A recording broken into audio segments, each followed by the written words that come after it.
goes in, the towel comes in. When you're blowing guys away, people are telling you how great you are. You can believe your own hype, but that's why I try to stay away from that. The support is great, don't get me wrong, but within myself I have to be understanding that I've got a long way to go. Debut in London, I had a great like 8 to 10 weeks to train. So I just trained. I couldn't wait for the bout because I knew that the training was going to be much harder than 6 rounds of boxing. So I was looking forward to the fight. And what else made it special is that I had my cousin boxing on the event as well. So he went out first and he got the second round stoppage. And I think that took a lot of pressure off me because I thought, wow, he's done it. He's gone out, dealt with the pressure and got the victory. So I said, now it's my turn to follow in his footsteps. So that was a great thing. And I went out, I see everyone, you know, my family, my friends. It was in London, local, and I got the win, the first round stoppage. That was great. Getting in there with Paul Butlin, I had to be clever. I had to think about his experience, and I know I'm experienced. I've been training for 5 years solidly, and I went in and I stayed composed, and I got the stoppage. He said Olympic gold medalist puts pressure on myself, but it shows what I can achieve. And if I take that mentality as an amateur, what got me to qualify, what got me through the Olympics as a pro now, I think it will do me great justice. And as a pro, I still have a lot to work on. And even through the amateurs, you know, I've just taken some of the foundations I learned there through to the pro game. And we'll see what happens in the next year or two, I'd say 2014, 2015. It's all about the long run. You know, I had a good start. I want to leave out with respect. The main thing is I get some respect, and I walk down the street and people are happy with what I've done for them and the country. Ladies and gentlemen, we continue the journey.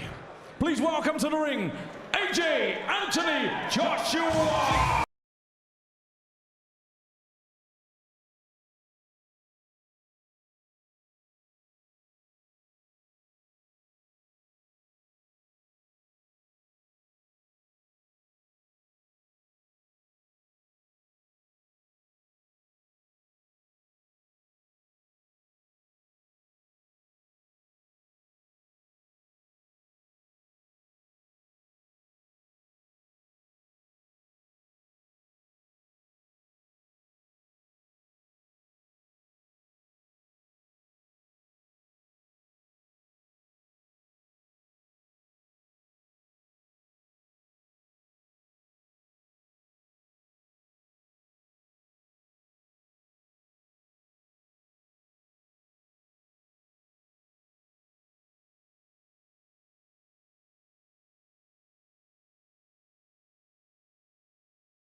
Ladies and gentlemen, Eddie Hearn's Matchroom Sport now proudly present 6 rounds in the heavyweight division.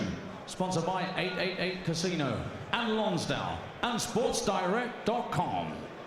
We are live on Sky Sports and you join us as we continue the journey.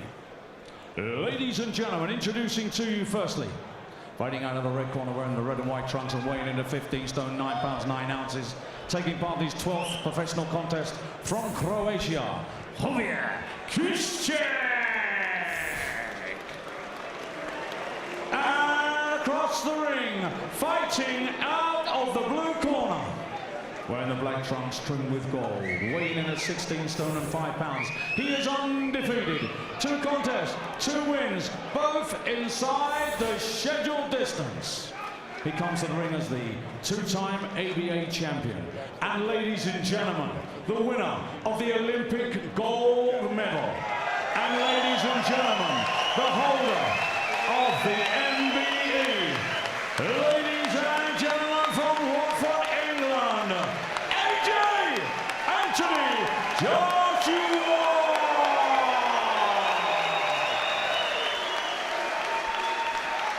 Time to get the bell is Bob Edgeworth, and our referee in charge of the action is Mr. Marcus McDonald. This is 6 3-minute rounds.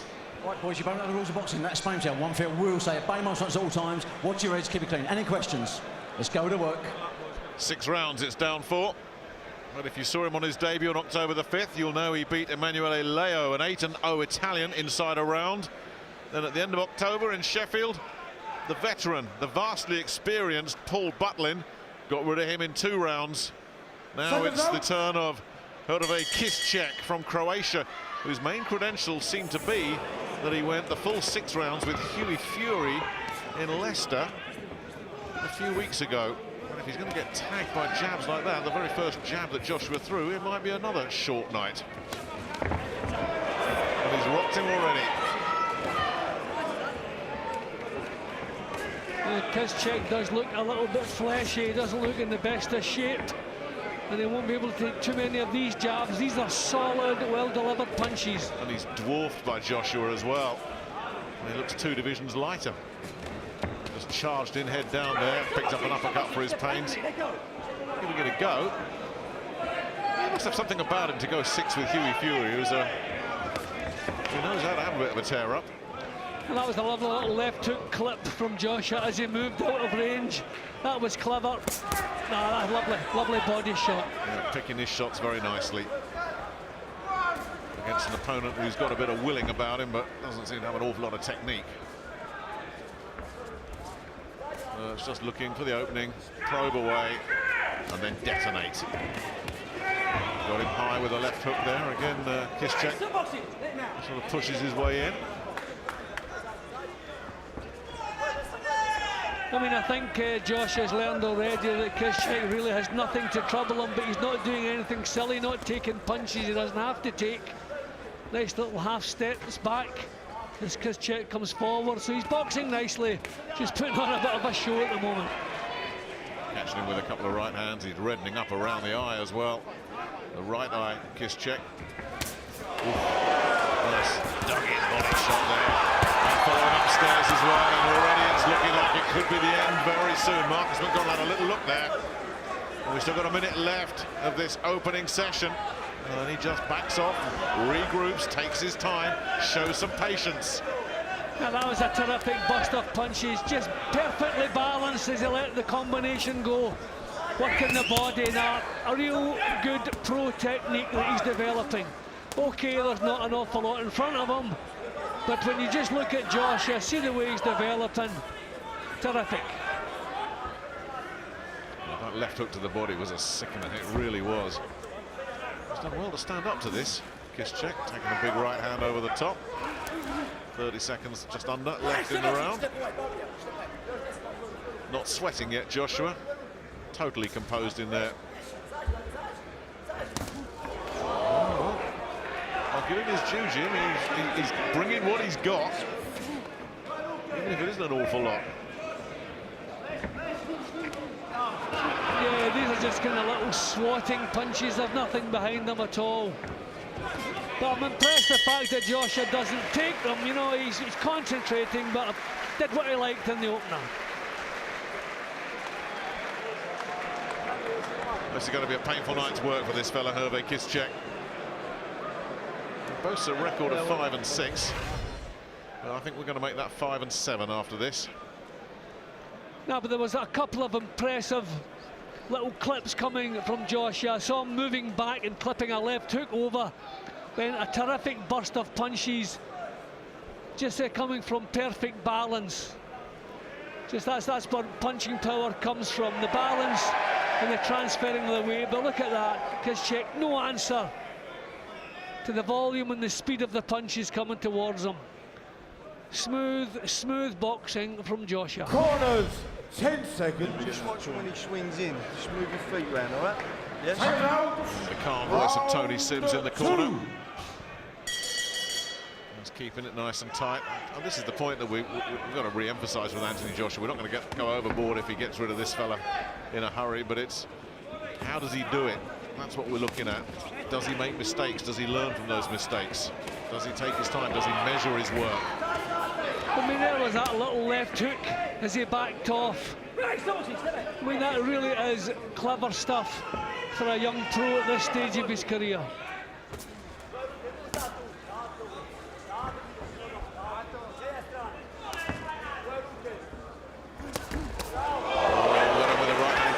took it well. Gonna take a lot more here as well as he starts to open up, then holds. That was a hurtful right hand.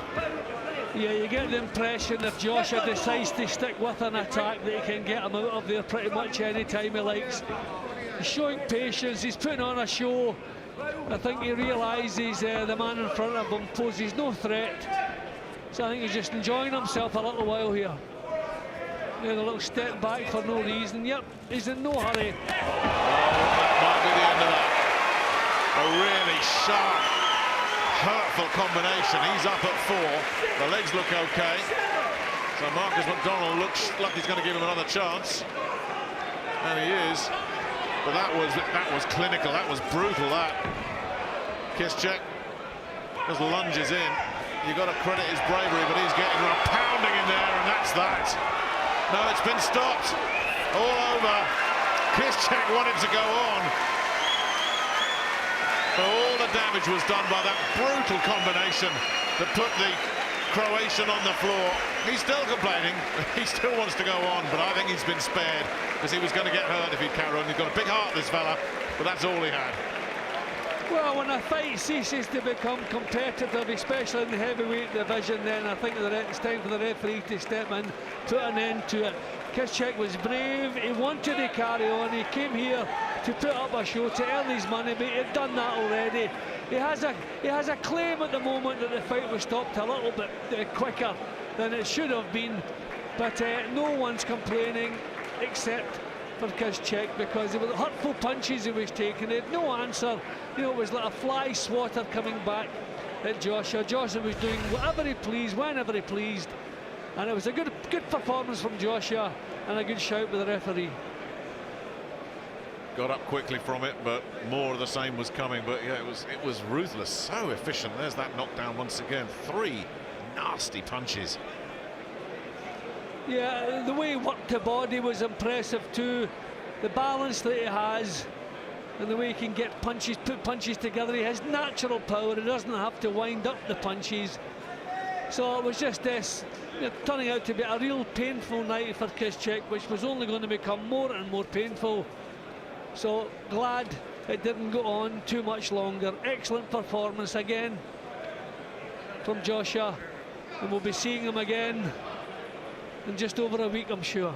Well, all he can do is stop what they put in front of him, and he's done it very efficiently for the 3rd time in his fledgling career.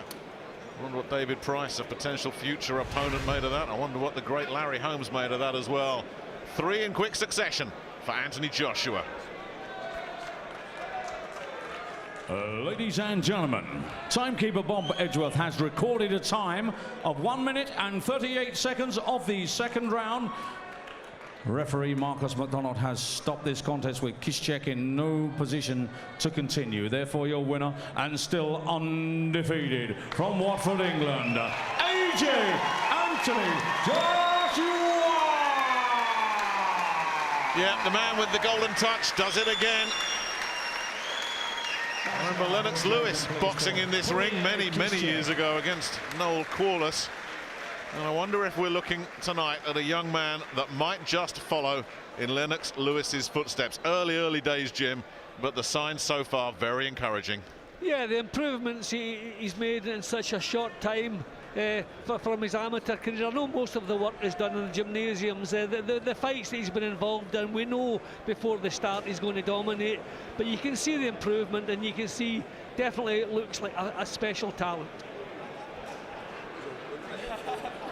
Well, Anthony, another stoppage win. How do you feel you look tonight? I worked on a few things in there. I knew he was cagey, and he was very awkward, and he's a very durable opponent, so I wanted to work into the way I was going to start my boxing. So I started off calm, and I built into the round, and what I was planning on doing came a bit earlier as I got the 1st round. I dropped him, and then I went in for the kill to take him out. You look more relaxed, like you've relaxed your shoulders a bit. Is that a conscious decision? Yeah, as I said, a lot of things that we've been working on in the gym, it's so important to take it into the ring, and that's what we're trying to do at the minute. It's early doors, but you know, as the fights go on, you'll start seeing new things and new tricks, and as long as I'm relaxed, I can let my shots go with speed. Do you think you impressed Larry Holmes at ringside?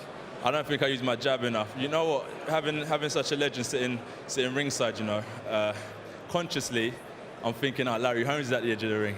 Let me pop my jab more. But I've got to stay focused, and as long as I get the job done, that's the main thing. And obviously you're staying busy. Do you think you'll still be able to box in 9 days' time? Yeah, next weekend I'll be in Manchester competing again, and I've got to just tone it down a bit, let my body rest once again. And I've really got to get up for the fight in Manchester, because whoever it is, it's going to be tough. And then hopefully I'll win that. You know, I've got a really tough opponent come December as well. So It's Dorian Darch on December the 14th. yeah, Dorian Darch is a tough opponent in his game. You know, he said some things that he's coming to win. So I really got to pick my spirits up and hopefully get the job done in good fashion once again. You're being very busy, a very active fighter, which is obviously great for any young heavyweight, but are you getting the chance to work on new things in the gym as well, because the fights are coming thick and fast? They come thick and fast, as I said. It'll be great the time when I can have 2 months to prepare for an opponent, look at his weaknesses, and I can really study him and try new things. But at the minute, I had 14 months off, I learned a lot, and I'm just trying to shove everything into these next couple fights, you know. I'm hoping people can see improvements, and that's what it's about. It's about a journey, a long-term journey, and it's about step-by-step improving bit by bit. So as long as my coach is seeing that, I'm happy. Promoter Eddie Hearn, how excited are you by the way Anthony's developing? Oh, hugely. You know, that's 3 fights in 6 weeks, and again, the good news for fight fans is the hands are good. He'll be in Manchester at the Phones View Arena on the Froch Groves card next week. It's all about progression. You know, different kind of opponents at different times. I think he's had his first little mini apprenticeship now. That's 3 fights. Doesn't sound like a lot, but when you're as good as Anthony Joshua, it's got to be stepped up accordingly. So each individual step, obviously you said Dorian Darch is a really good fight for him on December the 14th, and hopefully a tough fight next weekend as well. Things look great. Tremendous hand speed. You know, he's the real deal, and it's going to be a great journey, and step by step, it'll be five fights in 7 weeks. So keep him busy, keep him learning, and just enjoy the ride. How fast do you think you can move him? I think quicker than first anticipated. You know, we'll be driven by his training team. We want to do it in phases. This is a 5-fight phase over a period of about 7 or 8 weeks, and after that we'll evaluate the situation. But at the moment he's moving like a steam train, and I can't see a lot of people stopping him. Anthony, are you enjoying the ride at the moment? Yeah, it's early days, and you know, we're off to a good start, and it's about keeping that momentum. Well done. Larry Holmes, you read, assessed, and predicted the fight so well ringside. What was you impressed with what you saw there? Yeah, I was very impressed. I've seen some things that he needs to do, and I think he can get it done. I don't agree with everything his trainer or the manager said, because you don't want to leave it all in the gym. You don't want to rush a fighter right back into another fight. Let his body heal, let his mind heal. Because a lot of fighters get hurt because when they get back into another fight, they get out of another fight, give the body a chance to rest, and then he'll become good. Because you can't fight weak, you can fight strong. Once you got energy, you can fight. But if you burn it up out in the street, in the gym, you ain't gonna have nothing left. You're not gonna make it. So I would say reserve all of that, like I did. I had 38 years of boxing. When I finished fighting, you know what I mean? I didn't rush back into the fight. I waited, you know, 2-3 months before I got into another fight, you know? And this is what you got to do. Let that body heal, let that mind heal, and don't take any shots upside the head. David Price, are you impressed with his jab? Impressed with what you saw? I'm impressed with his jab. It's a solid jab, but he gets a long jab out, you know, full extension of jab, and used his left hook a little bit more tonight on the back foot. You know, even when he sensed that he had his opponent hurt, he was taking a little step back and, you know, regrouping, and he took his time, he was patient, and it was impressive again. Ran towards the end, we saw a little bit of a mean streak that we've been wishing for in Anthony Joshua. I think it's always there. You know, I was lucky enough to be sitting ringside getting blow-by-blow commentary off Larry Holmes. So I think if he was excited enough to do that, we've obviously got a prospect on our hands. And, you know, what I liked about Anthony was everything. You know, Larry was saying to me that he's throwing his jab in his right hand, good, but he needs a bit more meat into them, a bit more snap, you know, a little bit more fire into each and every punch, a little more grit and determination with everything he does. Talking about meeting a hero, Anthony Joshua with Michael Watson talking. Michael Watson, you know, clearly impressed to come and sit down and talk this young man through what he's done. So many people are excited about Anthony Joshua. You know, I think he's captivating the country as he did in the Olympic Games, winning the gold medal, and I think that's going to come through.